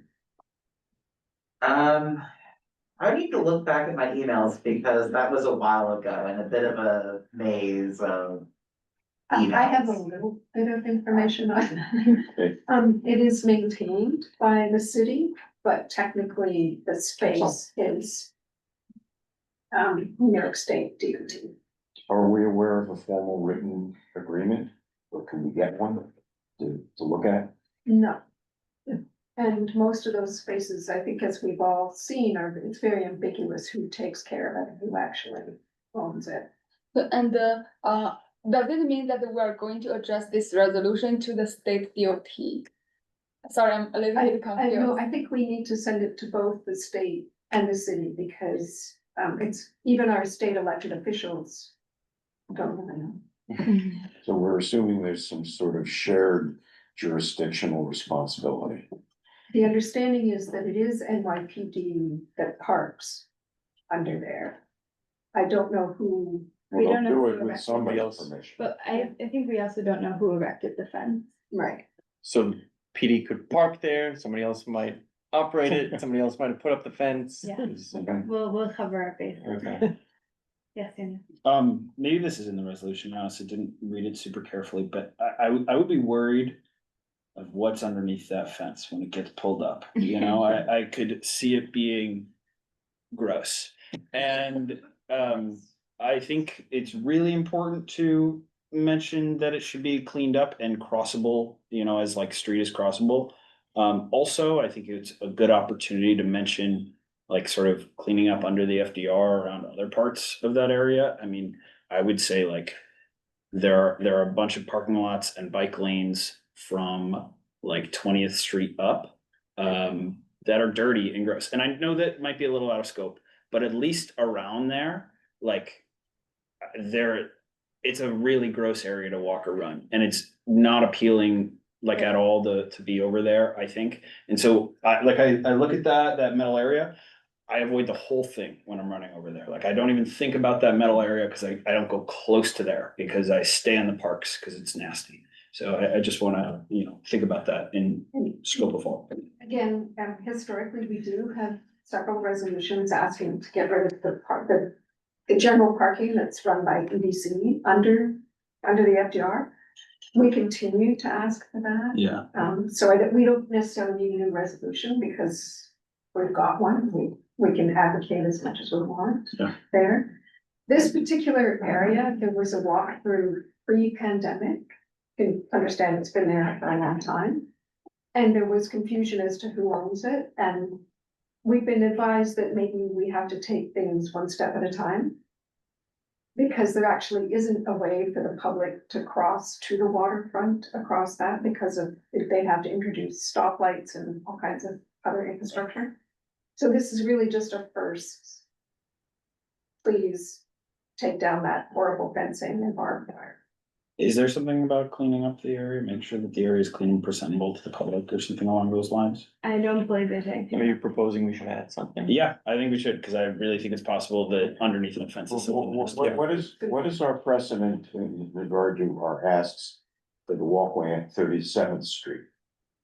What is that precedent? Yeah, in other words, in terms of what we ask for in terms of the policing and cleaning up and maintenance, that a very publicly accessible space. We also have resolutions on that, so we at this point are advocating. We let the NYPD know if someone's living there. The Parks Department cleans it up periodically. The lights are replaced, the lights are working. Right now, there's a lot of infrastructure in there holding it up because it's apparently falling down. But, and that's certainly one of the things we've been asking our elected officials for information on what's happening. Do we have an idea what's happening inside? Why they are putting the fences and what they are doing inside? There's a scary monster. It can't be good. There's a dragon in there. I'm so Aquaman. Put that in the minutes. On the walkthrough that happened pre-pandemic, there were some very expensive cars, but maybe 5. But if you're brave and don't mind crossing God. the road, I'll be there. there's a gap that you can look in. Jim, I'm gonna get to you in a minute. I just want to clarify the wording of the proposed addition. Yes, please. That's what I was gonna ask about, actually. Well, Sorry, it says line cleaned 17. up and made presentable, so you have something. Oh, yeah. Yeah, we just add this to the public. I would say presentable to the public. You might want to define cleaned up. Yeah. I would note that the fencing is gathering trash as you see in that street view. It sort of accumulates all around that perimeter. So at a minimum, they should be removing that regularly. Yeah, yeah. The area within and around the current metal fencing and barbed wire is cleaned, you know, Cleaned on a regular basis. I don't even care that it's cleaned on a regular basis. I just, you know, don't want it to be nasty. That would We just do a whereas the area has accumulations of debris, and then say under the resolved, be it further resolved that the area be maintained and cleaned regularly. Yeah, Something and to that maybe effect. something about like, Cleaned The and one made. whereas and one additional further resolved. I added the. yeah. Just, Wait. most of that permission. Jim, can you finish your sentence, please? pardon me? Yeah, Can no, you- just my additional sentence was that I think this should probably be a budget priority. In addition to the resolution, if you like. I confess, we've already asked our elected officials to support this. But, yes, I think it would be great if it was a budget. Thank you, Jen. Do you want me to write something and send it to No, Brendan? I think we're almost to have it resolved here. Brendan, I also, Right. as far as to Jim's point, I included his whereas starting in line 8 and 9. Okay, so, Oh, you have it on Word. Okay, I did it on the Google Doc, so Okay. that's fine. if you could maybe read off the word and I can just sort of add it. Yeah, here. so after waterfront, comma, and has accumulation of unsanitary debris. And Accumulations of unsanitary debris. And then if we go back down to your added therefore, so we can review it, please, thank you. Just put in be it further resolved, a second further resolved. Yeah, I think Brendan's suggestion is good, made presentable to the public and maintained regularly. I'll go to Larry. Yeah. I've been listening, to, the conversation which, in which, it may have been Jim or someone mentioned that, the physical, ability to cross, the FDR Drive Service Road is really only safe at 37th Street. And so, in paragraphs 15 to 17, maybe we're not talking really about community pedestrian access, but remove to, create a view corridor to the East River Esplanade waterfront. And I propose that as, an amendment. so how would 15 to 17, to delete the words, Pedestrian access. community pedestrian access, and make it, to create a view corridor. Or you could just say visual access. Yeah, can That doesn't mean anything to me, visual access. It's really you're trying to maintain a view, instead of create and maintain a view corridor. Thank you, Brendan. Brendan, create and maintain a view corridor to the East River Esplanade. Yeah, I actually want to push back on that amendment. I don't agree with it. I like the idea of it specifically mentioning pedestrians. I know that this area is not exactly a crosswalk per se, but I do think that it is in line with a bunch of other resolutions and recommendations that the board has had to try to make the space around the FDR more friendly and safe to pedestrians. I think it's in line with the FDR task force that we're working on to emphasize that, you know, those areas close to that park should be accessed by pedestrians.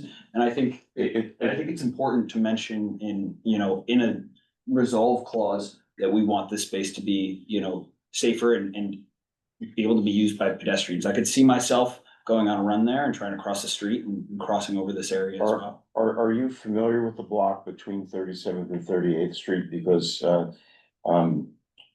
years ago, we had, you know, a huge, battle to, create that, bike path, on 37th Street. There had been a bike, route on 38th Street, which required cyclists to turn down the FDR Drive, and, there wasn't any, traffic signal. There still isn't any traffic signal.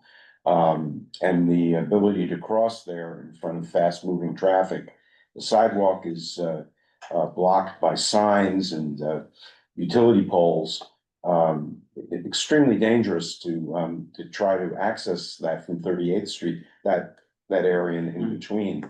And that's why, I chose this specific language for this location, that the greatest enjoyment could be had by, maintaining a visual corridor to the, park on the east side. Without, inviting people who, you know, may on their own initiative try to get in there, but, Yeah, I don't know. I think that this is a really large space that. But how do you get there? That's the, I think we also have to be looking at the, like Sandy was saying, we have to take incremental steps and the parking is still going to be parking at this like juncture. And then while I would like it to be like the little pedestrian bubbles that are painted, as Rich said last, at a different meeting, mushroom brown.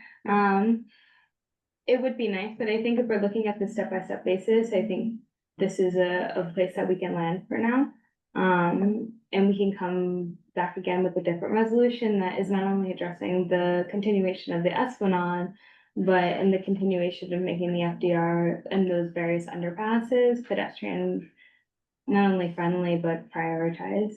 I guess I just feel like I don't really like need it to just be visual, like I know that, you know, there are lots of cars that go through there, but I have walked on this block, I've ran on this block, and I've thought there's no space for me to put my feet here, and I want there to be more space for my feet. but we're in agreement on that. And like that's the problem that I experience when I go to this space. And So that's you're what I in think. favor of changing visual back to pedestrian. Yeah, or at least keeping the word pedestrian in there. And What if saying- we said visual and pedestrian? I'd be okay with it. Okay. Yeah. I just want to say that one of the reasons that it's been difficult is that when we brought this up with one of our elected officials, they said, well, the pedestrians can't go there anyway. So, I mean, just to really reinforce that right now they can't get there, it's still important.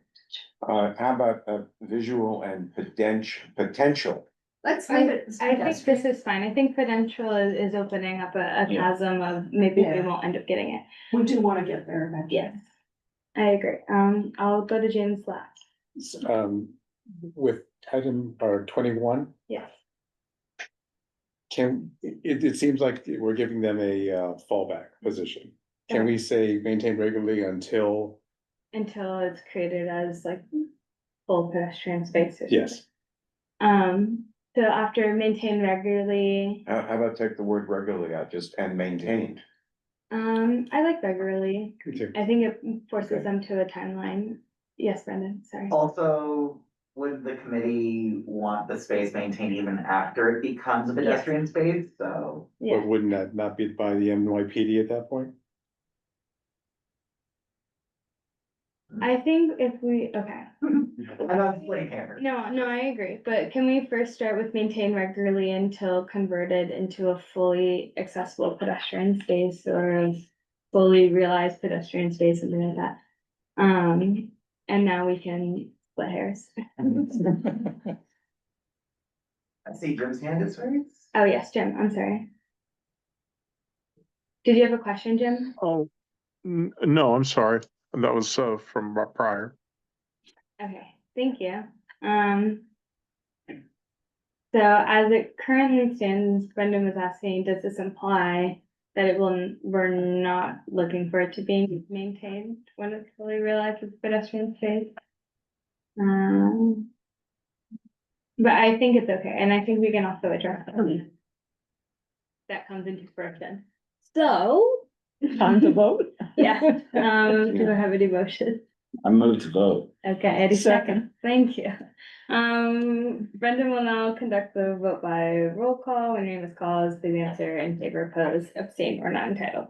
Okay, Daniel In Bernstein, favor. That was fun, guys. Jim Collins, Favor. Maya Donahue, In favor? Alan Militek, Not entitled. Rich Mintz, In favor. Larry Shire, In favor? Letty Simon. Is Letty still here? Yeah. Letty, you need to unmute yourself. We'll return to Letty in a moment. I'm here. I was on mute. I'm sorry. Okay, how And do you vote? yes, I'm in favor. Sorry. Okay, Susan Steinberg, In favor? Mark Thompson, In favor. James Vera, In favor. and Shuya Zhao. Second. Okay, with 10 committee members in favor and 1 not entitled, this resolution passes. How many in favor? 10 in favor, 1 not entitled. Wonderful. So now we're gonna go into discussion, our final item of the fiscal year 2028 statement of district needs and budget request. I'm assuming most of you have already seen this process in other committees. But if Brendan can pull up our specific one, that'd be wonderful. I Sure, believe, pull up the template resolution or responses from committee members. I guess the template resolution, so we can see the options, Sure. the one with the list of options. Because I believe last year, yeah, ours was affordable housing creation, ours meaning, just committees. Just making sure there we go. There we go. Thank you.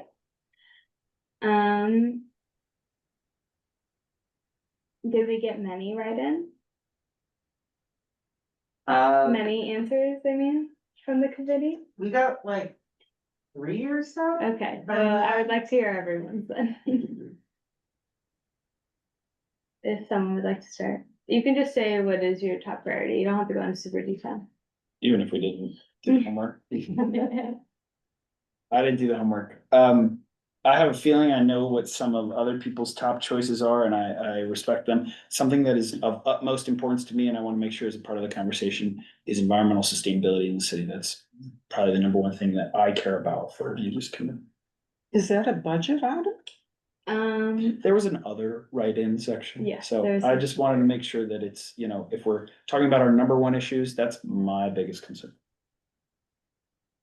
And if I might just, at Borough Board, just last week, we voted on the budget needs for the full, all 12 Manhattan boards.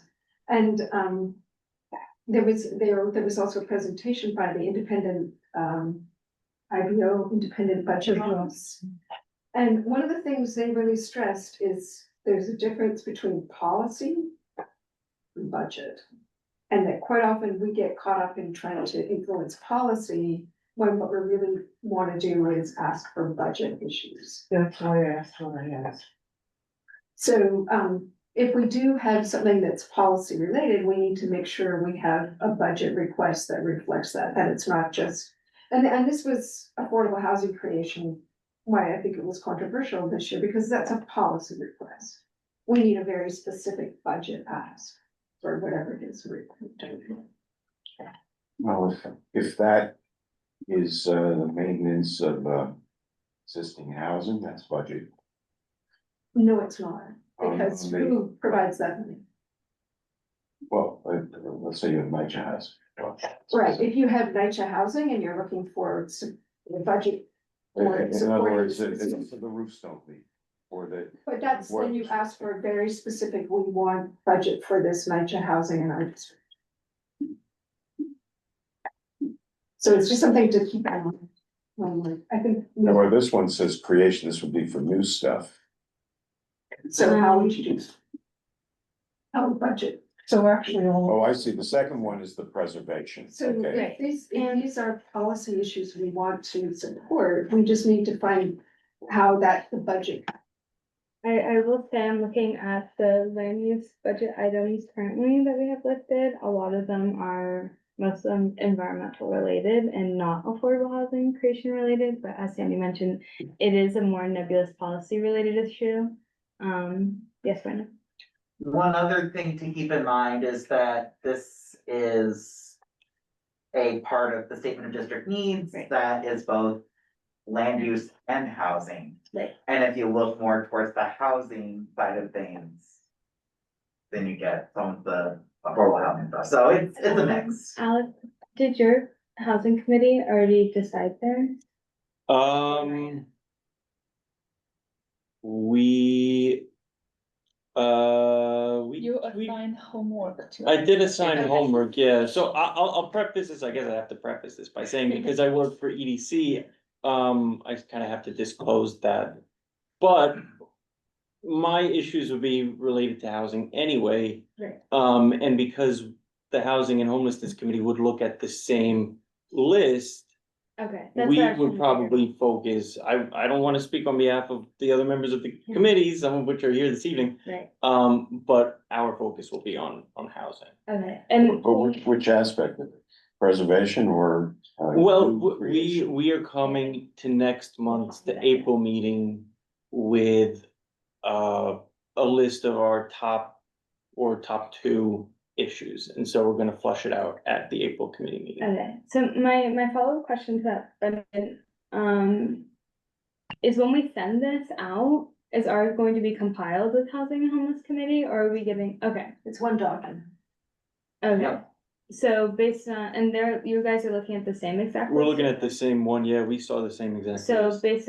do we have to be in agreement with that, or can we effectively make two choices? That's a good, yeah, so how does it work? So is it like, if our committee, the Housing and Homelessness Committee, just unanimously all say affordable housing, right?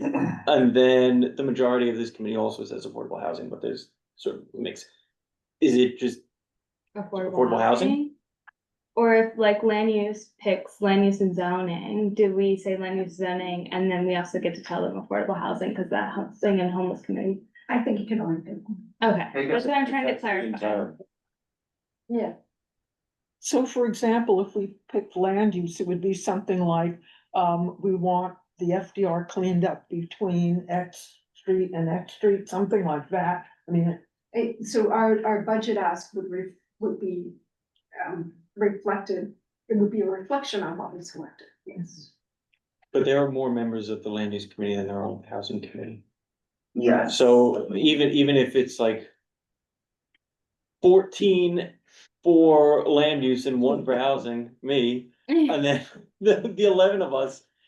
So we would just be outweighed depending on what the mood of this committee is. I'm also on the housing committee. Oh, yeah, she's on the housing committee too and stuff. Right.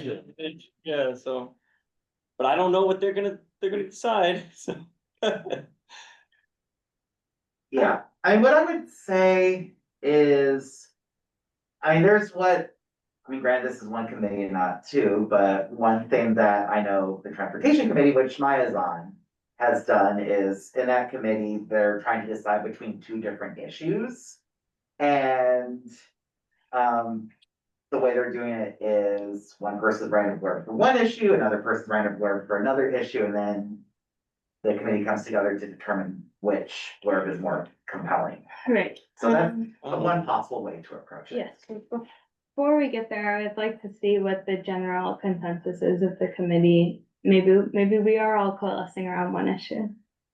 Yeah. So my take on it is that, affordable housing is very important, but also I would say the commercial district revitalization is also important. You can't really have one without the other. Yeah. And I think in terms of any kind of study, those are, in my mind, kind of the same thing about creating neighborhoods. You need businesses, you need people. So I think that's one way to kind of circumvent having to choose one only. what were last year's environmental? You said a lot of it was environmental. Yeah, so it's a Captain Patrick J. Brown Park law to request repairs for that, the comprehensive study on coastal resiliency, road salt, as we talked about a couple months ago, the waterfront infrastructure, to continue the Esplanade, and a new park. A new park. Okay. I was hoping you'd say that. I was just gonna say, in response to James's, position, or what he noted, but we actually have never talked about commercial district revitalization. So if that is something that we think is a strong need, we really should figure out what we wanna do about it. I mean, we probably should be, I don't know exactly what we would say, but that's the kind of thing where if it's going to be our district need, we really need to make sure we have some ideas for what we're support. But James, where do you see the problem existing? Well, let's not. Doesn't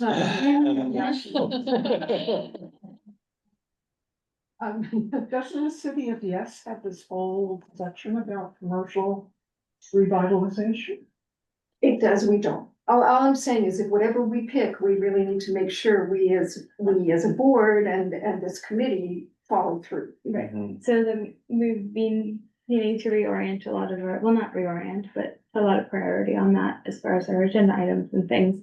And that comes from people on the committee bringing notable things like, hey, I live in this like 34th Street commercial district and I've noticed half of the commercial spaces are empty or something like that. And how can we discuss that as a committee? We need to do it.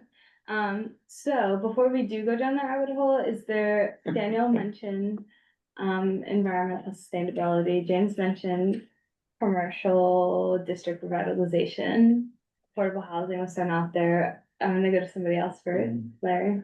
Okay, Can you What pick we- a topic? I said what we had last year, that's what I heard orally, Yeah. it hasn't been resolved, I'm gonna stick with that. Okay, so affordable housing, so Oh, is that true, Larry? what? Affordable housing? No, we were talking about things like the Patrick J. Brown Law. Oh, so you're talking about environmental sustainability? Largely. Is park included in environmental? We can parse that out, but I'm trying to coalesce this around a larger issues here. Yeah. One thing I was just reminding myself of as I was looking at other committees' district needs statement discussions. Environmental health is within the purview of the healthcare and human services section, so, just pointing that out. Thank you, but I will say that I think environmental health tends to go into like air pollution and stuff like that, and I think the emphasis that land use can have for environmental is like, how do we build long-term sustainability, like getting a new park, but that has like the Brooklyn Bridge Park that has the ability to like sink in water into it when we get heavy rain and stuff like that. I'll also bring up, because you should remember this from the executive committee meeting Yeah. last week, is that we also talked about things like noise Noise pollution and kind of bucketed that with environmental Right. concerns too. So I think, I don't know, it sounds to me, Brendan, like there's a lot of things that we have ideas about, but Yeah. we're kind of pigeonholed to this. Yeah. So it's kind of hard to see what the other issues are across the other committees, so that way we can make a better, more informed decision about what we want in the land use committee. Right. Just a thought. And that's a good point. So maybe as homework, everyone has to actually look at our district needs statement. Yeah. Yeah. Because the city divides it up like this. We don't. Right. So you'll see that in other sections, there's things that you really think we should be supporting, but this is for the land use. Yeah, because we've talked about parks issues and that's not on here. So I mean, you know, we're pigeonholed into this, but if we want to support other ideas that are going before other committees, that's great, you know, but we should see what those are before we kind of decide what we need to do as a committee here. Right. Yeah, and in Just a this thought. month's Parks Committee, we have a whole list of issues relevant to park issues, and Right. it's totally different from this. Yeah. Right. Daniel.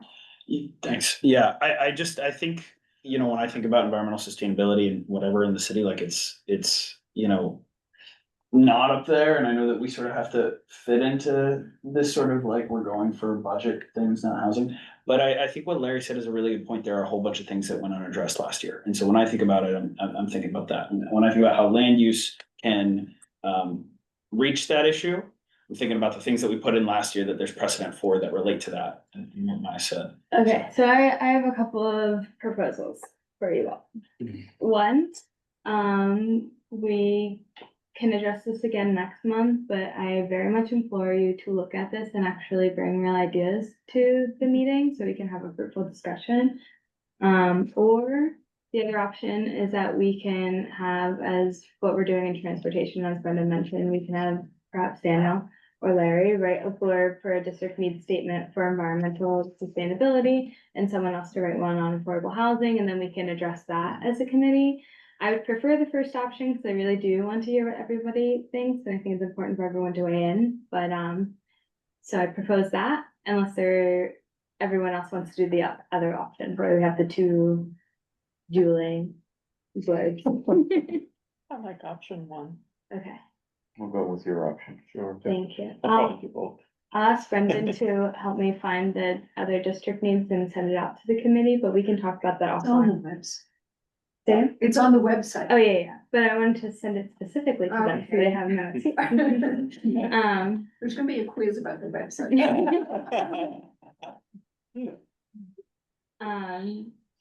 But yes, great, so barring that,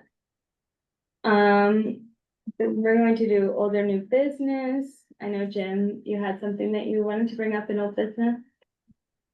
Well, yeah, actually, a couple of things. Keep it brief. And I don't want to hold people too long. First, we had some follow-up points from January. And this is This, the MSBI working task force, right? the task for the homeless task force is one. Brendan, you were gonna check on the status of those missing chairs with the contractor at Stuyvesant Cove. And then there was, I think that was it. And Maya, you did the blurb. So that was Yeah. that thing. And the, the Maya, I guess now you were to approach NYU experts on options for the Mount Beth Israel campus. Yes, and I also mentioned that when the weather is warmer, and that has been temperamental, that we were going to do a walkthrough with Solar One in Stuyvesant Cove Park to Yeah. better understand their Okay. issues. And finally, I had talked with Gabe about and with the committee about writing what is called a 197C plan for the Beth Israel site, advocating for affordable housing for the site. This is based on the general within the context of our 197A plan. When the former borough president, Scott Stringer, was borough president, he did a 197C plan for affordable housing or housing preservation up in Harlem, near Columbia University, and he did it within the context of the 197A plan that had been built for the entire community district up there. So I think it's something we might want to pursue. We didn't pursue it further because I wanted to run the notion by George Janes, and at the time George was still off contract. Now that he's back on contract, I think it would be worthwhile discussing it with him. Just doing the notion of doing a 197C for the Mount Sinai Beth Israel site. Thank you, Jen. Duly noted. Is there any other older new business I'd like to raise? Great. Is there a motion to adjourn? Motion to adjourn. Second. Great. This meeting is adjourned at 8:39 p.m.